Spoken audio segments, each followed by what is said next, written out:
الذل الذل الذل ولا نزول الذل ولا نزول أتسمثين أيثمثن الذل في اللون مرة.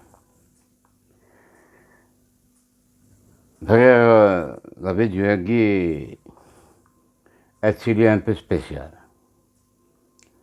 C'est pour répondre à un commentaire émanant d'un commentateur qui s'appelle Nasser Morad, dont je le salue. Cette question est la suivante. Une question, s'il vous plaît. Quel est l'agenda géostratégique des puissances dans le monde concernant l'Algérie, son territoire, ses ressources, d'après votre point de vue, et merci.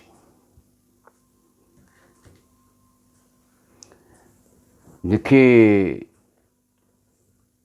خمم مليح. C'est une question très pertinente. C'est une question qui touche notre pays, notre cher pays qui est l'Algérie. À travers des exemples à côté de nous.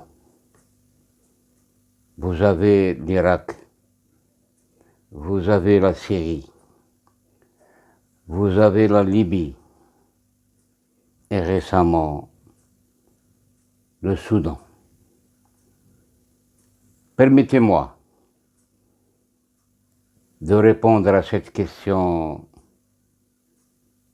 Je ne suis ni spécialiste en géostratégie ou formé dans le domaine de la diplomatie. Je suis qu'un simple citoyen autodidacte en la matière. Je risque de me tromper ou de donner des arguments qui ne sont pas au même niveau des personnes spécialistes dans ce même domaine. Mais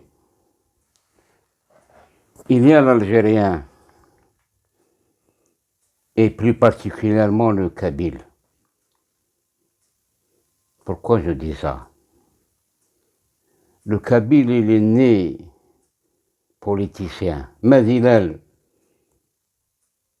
Gabodimmas, Madilal, avait fait politiser. D'accord. C'est une qualité qu'un Kabyle a par rapport aux autres Algériens. C'est pour ça que la Kabylie est toujours devenue, mais elle deviendra toujours le berceau de l'éveil politique.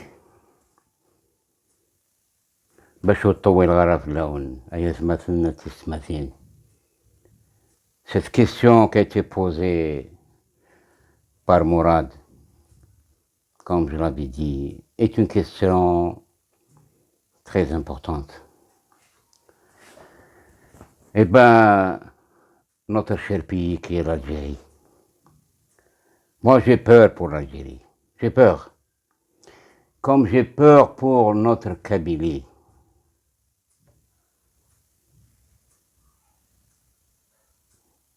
Mourad a parlé de l'agenda. Quand on parle de l'agenda, ça veut dire carrément que ces puissances coloniales, ces puissances qui maîtrisent le domaine de l'argent et le domaine de la politique et le domaine de la stratégie mondiale. Vous avez comme exemple la pandémie du corona. on ait une preuve formelle pour répondre à M. Morad. La crise du corona, comment a été inventée? Donc il y avait des stratégies travaillées en coulisses avec ces mêmes puissances pour déclencher un processus stratégique. Et ce n'est pas le sujet de cette vidéo-là. Donc, comme je viens de le dire, on a peur que notre pays, notre cher pays, qui est l'Algérie, l'Algérie est un pays né récemment. Et c'est une création française. Et comme l'Algérie est une création française, et que nous avions fait couler beaucoup de sang pour libérer ce pays, et les premières populations qui se sont sacrifiées pour libérer l'Algérie, c'était les Kabyles. C'était les Kabyles. Peut-être il y a parmi vous qui n'épousent pas ce que je dis. Mais c'est ça la vérité. Les premiers bataillons envoyés à Sidi Fraj, c'était des Kabyles qui ont combattu après la fuite du Dey d'Alger et ces manigances avec les Français qui ont remis sur un plat d'or toute l'Algérie. Donc la Kabylie est aux yeux de cette puissance coloniale, occidentale notamment, voit dans la Kabylie comme un chemin à traverser pour venir déstabiliser l'Algérie. Mais peut-on aujourd'hui faire notre mea culpa? Avons-nous le courage de dire la vérité et de l'affronter? Les pouvoirs qui se sont succédés dans la gouvernance algérienne depuis 1962, depuis la libération du pays, et personne ne peut nier le rôle qu'a joué la Wilaya 3 de la Kabylie pour libérer l'Algérie tout entière. Et comme preuve formelle, il y avait à la tête des négociations d'Évian un Kabyle.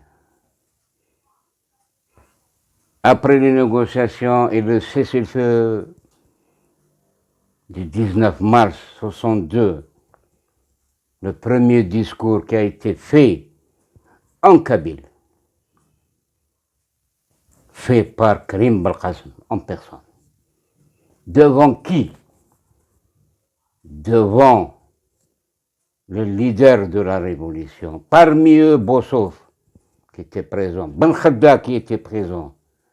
Ils ont donné la parole à Karim pour honorer la Wilaya 3 qui a beaucoup sacrifié pour l'Algérie.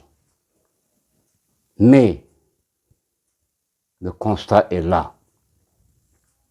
Ces puissances coloniales occidentales voient en l'Algérie comme un grenier, comme le grenier de l'Europe. D'ailleurs, l'Algérie était le grenier de l'Europe. Et elle l'est toujours.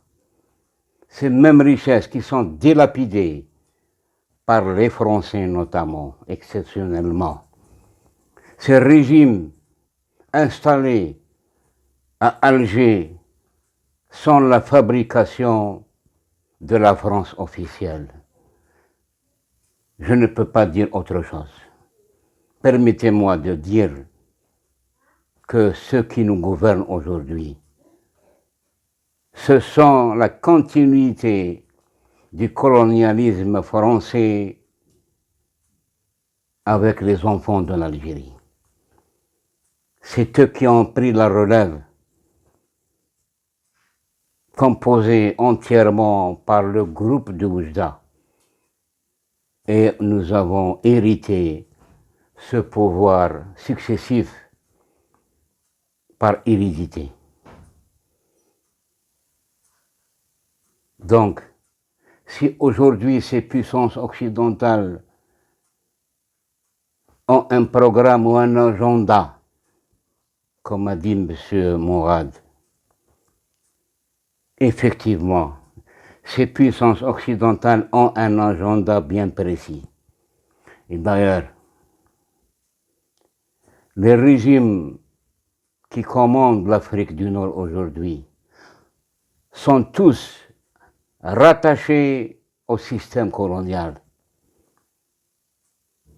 Ces gouvernants sont des colonisateurs. Ça veut dire que l'Algérie est toujours colonisée, d'une autre manière. Et peut-être les accords d'Évian, parmi ces clauses, il y a certaines lignes rouges que les gouvernants ne peuvent pas franchir, parce qu'il y avait des accords secrets, non dits, les non dits, jusqu'à maintenant. Comment faire pour libérer notre pauvre Algérie aujourd'hui?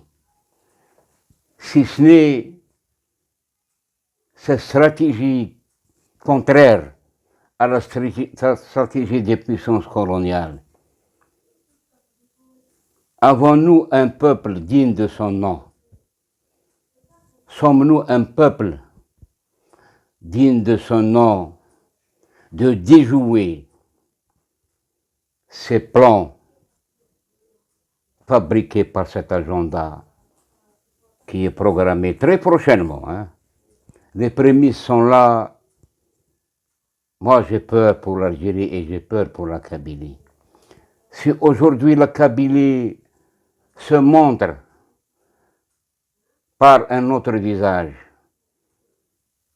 qui veut aller vers son détachement du territoire algérien et réclamer son indépendance. Mais aujourd'hui, nous sommes devant le fait accompli. Aujourd'hui, la crise de Kabylie, malheureusement, le pouvoir en place n'a pas su gérer cette région qui est très chère pour nous. أذبوا أمس بطلي أندير صور يصوغ المحال اسمتي لي لا كريز دو كابيلي اونتر لي مان دو لونو واش غادي يخدم أذبو واشو القوة يسعى يزمر هذا يتبع كان لونتيتمون ابري موا سي الديلوج اكني دنياك لا فيديو تنكروث أكاي قلنا يخدم صدام حسين ندرت ثورة guillotiné le jour de l'Aïd. القدافي أكيد يقار فوق ذوذيس vous êtes qui استعرف من أنتم après 40 ans de commande sur la Libye. Kadhafi. Comment il a été éliminé? Il a été éliminé par les enfants de la Libye, par les Amazirs.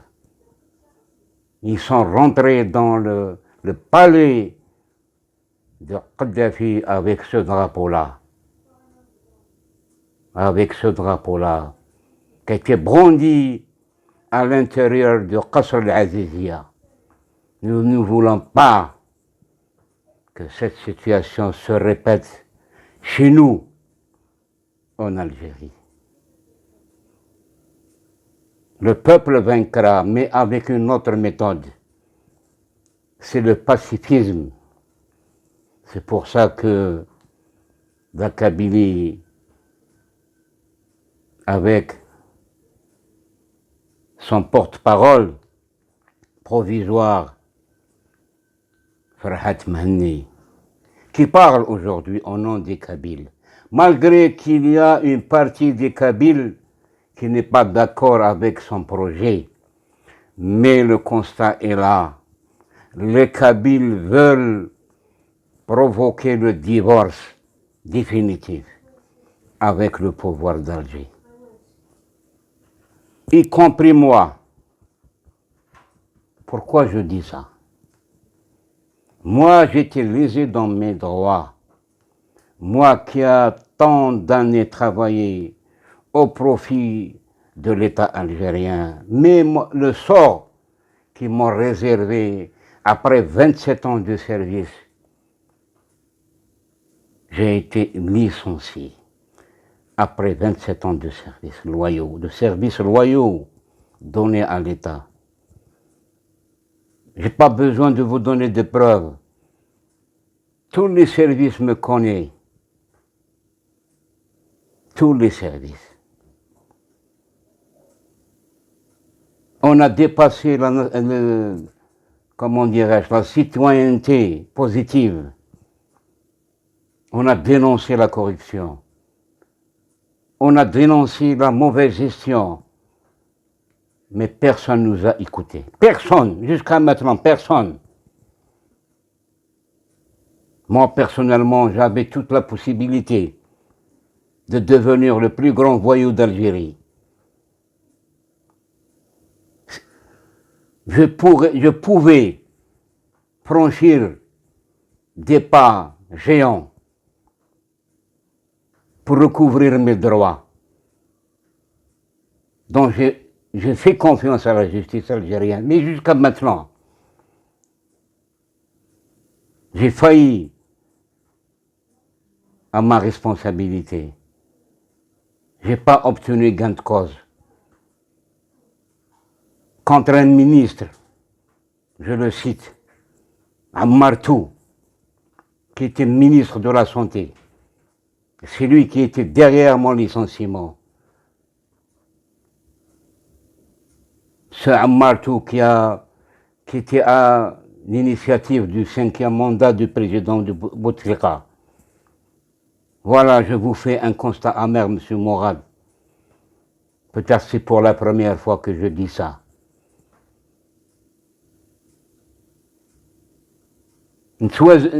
Zlanar, si c'est le din, Suran Sdin, Zlanar, Slwatania, nous connaissons là les nationalistes, ou nous connaissons les morts, Ersura, ou nous avons des preuves contre Nar Ardini.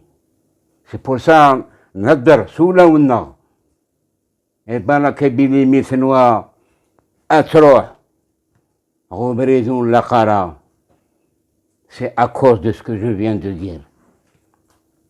La Kabylie veut se libérer de l'Algérie, se libérer du pouvoir, pas du territoire algérien. La Kabylie restera toujours algérienne, parce que les Algériens sont aussi des Amazirs. Ils ne sont pas venus d'ailleurs. Nous sommes un seul peuple, indivisible.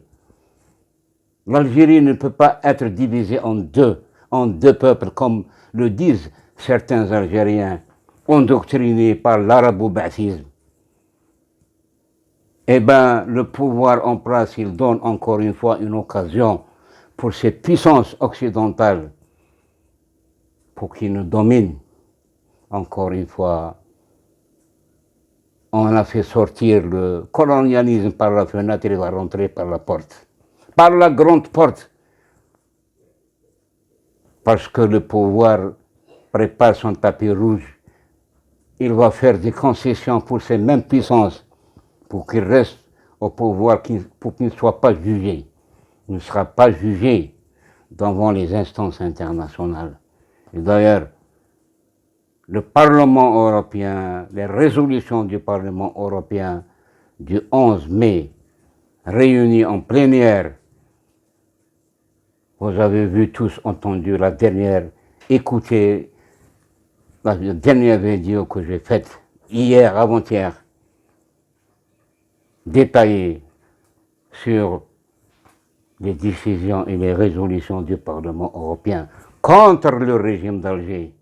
Eh bien, le régime d'Alger prépare le tapis rouge pour ce colonialisme qui rentre encore une fois chez nous par la grande porte. Et c'est la Kabylie qui a fait bouger ces instances internationales. Ça ne veut pas dire qu'on est allié avec ces mêmes puissances pour déstabiliser l'Algérie. C'est ça. Pour élever le niveau, il faut essayer de faire une approche systémique, étudier la problématique d'aujourd'hui, la problématique de l'Algérie vis-à-vis de la Kabylie. Cette Kabylie qui a été meurtrie, séparée, isolée, c'est le pouvoir qui a voulu que cette région se sépare de lui. Tous les Algériens connaissent cet entêtement envers cette région qui est très chère pour nous, qui a donné beaucoup pour l'Algérie. Eh bien, si M. Morel parle de l'agenda, voilà l'agenda. L'agenda, on va vers la dislocation de l'Algérie, comme le Soudan. Nous avons deux scénarios, le scénario libyen et le scénario soudanais. Vous n'allez qu'à voir le Darfour. Parce qu'au niveau du Soudan, il y a le régime arabo-ba'athiste, il y a les frères musulmans, il y a les Tebou, la population autochtone soudanaise.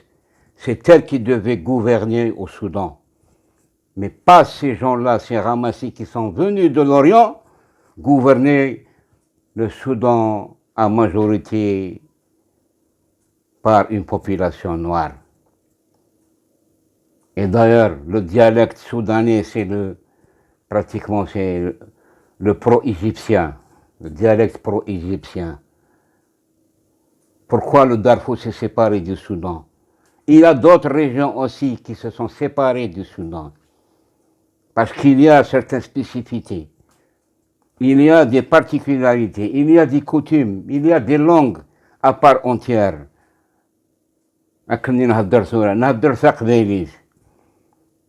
غاش ما نكوني زي مزيغا نهضر تقبايلي تنا ام كيوغال ثورا اقبايلي هذيك شمغو غرباز لا بروميير اني بريمير هذي روحها في غار تعرف وشو العلاقة يقلان قال تعرف تقبايلي افي غار تقبايلي ني غادي غار تمازيغ هذي روح هذي غار تعرف 5 سنين هذه اللي قال ام كيقارن دون لو جيرون دو سا مير ما ديكش مون بروميير اني هذه راح هذه غير تعرف. Et Tamazight aujourd'hui est marginalisé, comme le Kabyle est marginalisé. Et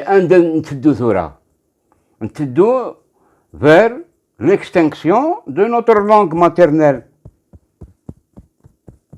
Si on ne fait pas un grand pas, si on ne pousse pas le régime algérien à accentuer le programme de l'enseignement de Tamazight d'une manière généralisée à travers tout le pays, mais aujourd'hui, cette pauvre langue qui est délaissée et qu'on ne lui a pas donné tous les moyens nécessaires pour évoluer comme évolue la langue arabe. La langue arabe est une langue étrangère comme le français. Et la religion reste une conviction personnelle. Une conviction personnelle. Celui qui veut être musulman, il peut l'être. Celui qui veut être chrétien, il est libre. Lui est Dieu. Pas d'intermédiaire dans la croyance. Pas d'intermédiaire. Aujourd'hui, pourquoi ferme-t-on les églises en Algérie? Et pourtant, la liberté de culte existe dans la constitution algérienne. Certaines églises sont fermées aujourd'hui dans toute l'Algérie et en plus particulièrement en Kabylie. Pourquoi on a fermé les églises? Et ça date depuis 2019.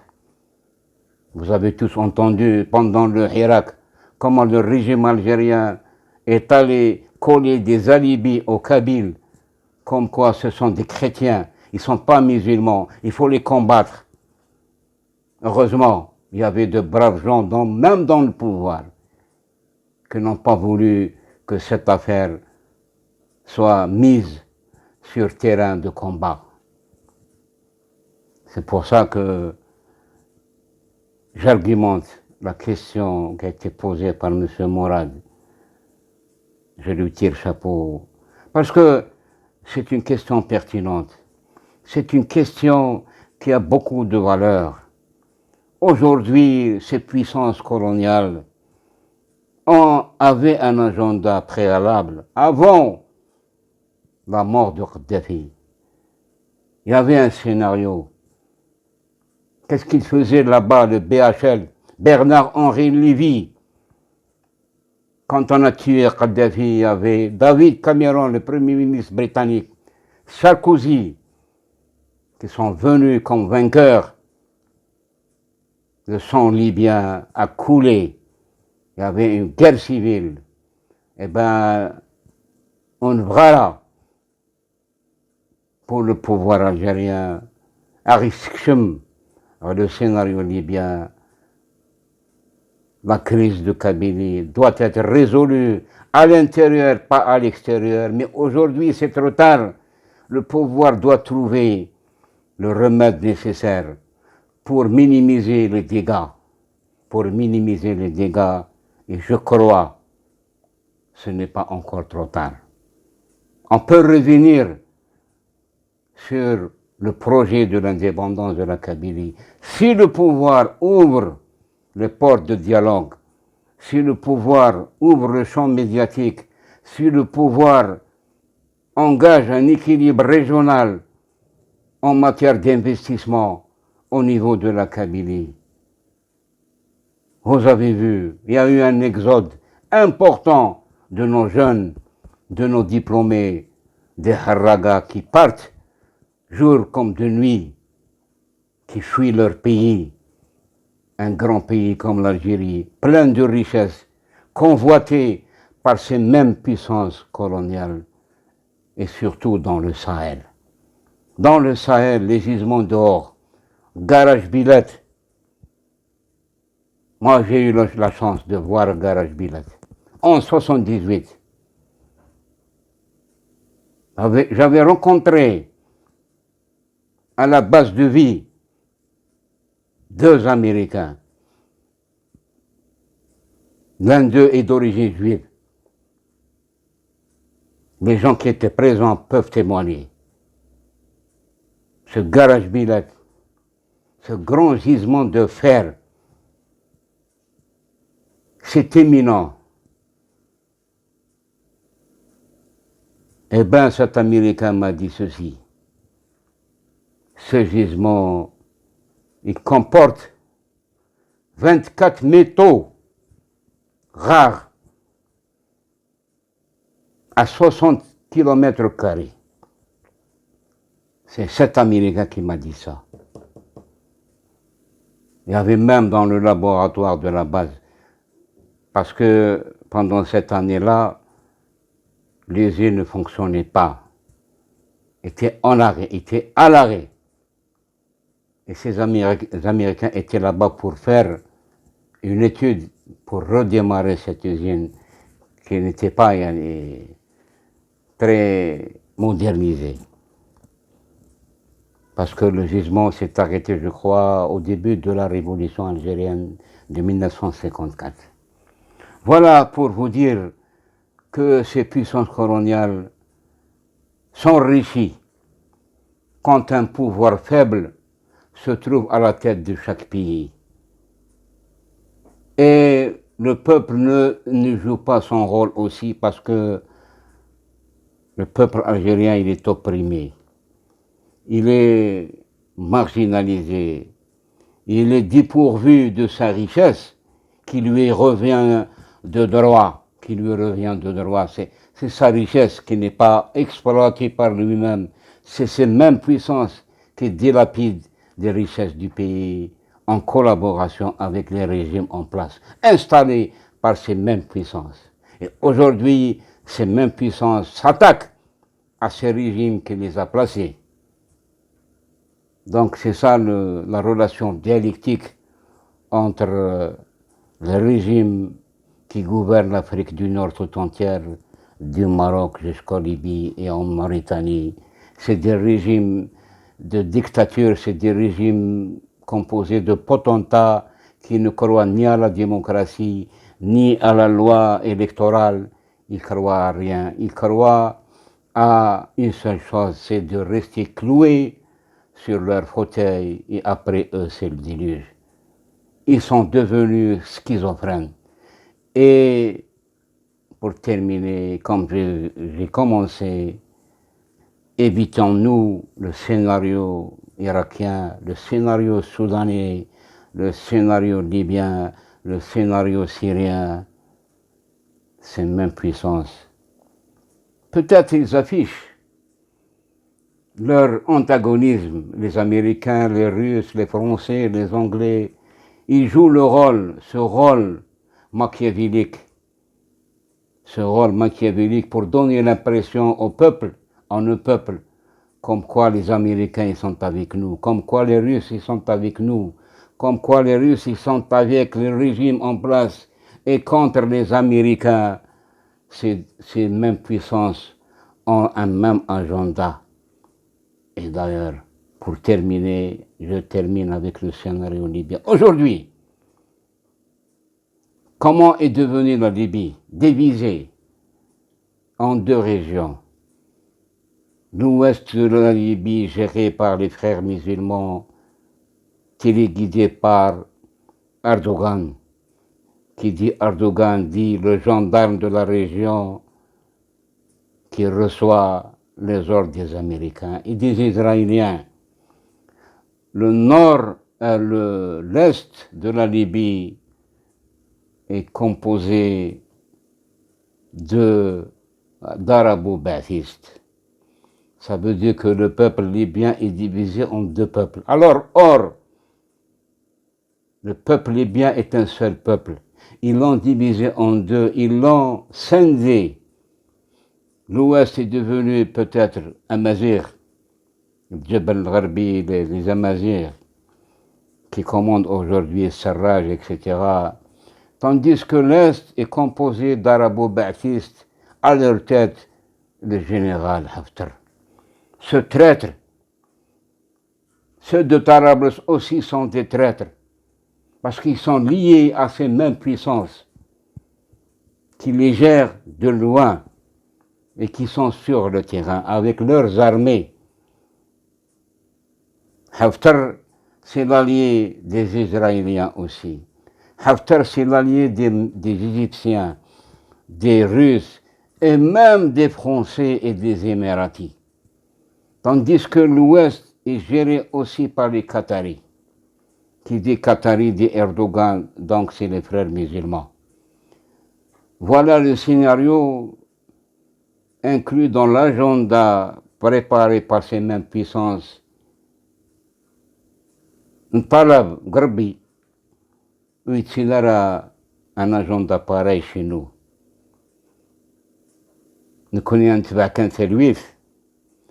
غاس مالك بلي ثبغى أتاوي ثامون نتيس أتروح لهنا أتروح لو باسيفيزم ولا قرا زلن إذا منا كان يزلن قلا لي بيني قلا سيريني. Aujourd'hui au Soudan, qu'est-ce qui se passe? C'est une guerre civile ouverte. Il y a divergence entre deux grands chefs et c'est le peuple qui paye aujourd'hui au Soudan. Comment est devenu aujourd'hui le Soudan? Nous n'aimons pas que l'Algérie soit semblable au scénario soudanais. Je crois que j'ai répondu à ma manière à cette question de M. Mourad, dont je le salue à bras ouverts et au fond de mon cœur, à Koundiner, à Zoul, ou à la Nazoul, Arnikos, Inch'Allah.